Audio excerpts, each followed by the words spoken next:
ChatGPT, dia jawab tu. Lepas tu kita tanya dia, betul ke ni? Oh, sorry bro, tersilap. Tidak. Betul. Dia suka buat macam tu. Dia suka buat rapla.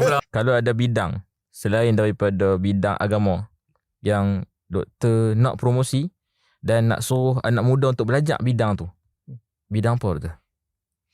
Okay. No, yang ni pun sebenarnya orang kata apa, susah juga kita nak pilih satu kan, sebab ilmu ni dia interrelated kan. Betul. Berkait-kait. Cuma yang menjadi kebimbangan orang sekarang ni adalah berkaitan dengan AI kan. Jadi kalau adalah mana-mana orang yang boleh untuk memastikan kita adakan satu platform untuk Islamic AI yang lebih kredibel. Jadi maksudnya orang banyak tanya ChatGPT, yang kadang-kadang ChatGPT ni jawapan yang dia bagi tu boleh jadi tepat, boleh jadi tak tepat kan. Jadi kita bimbang yang tu sebab kita berdepan dengan generasi yang tak boleh bertahan lama untuk mendengar sesuatu. Generasi TikTok kan, dia dengar 2 minit dia suat, dia suat 3 minit dia suat kan. So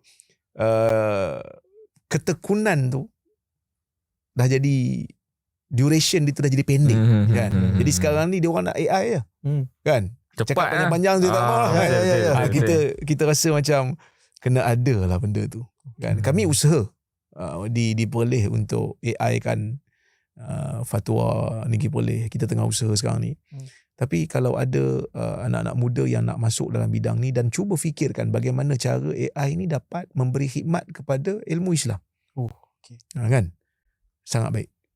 Kerana sekarang ni memang orang tengah fokus pasal AI lah. Kan, AI laju ni.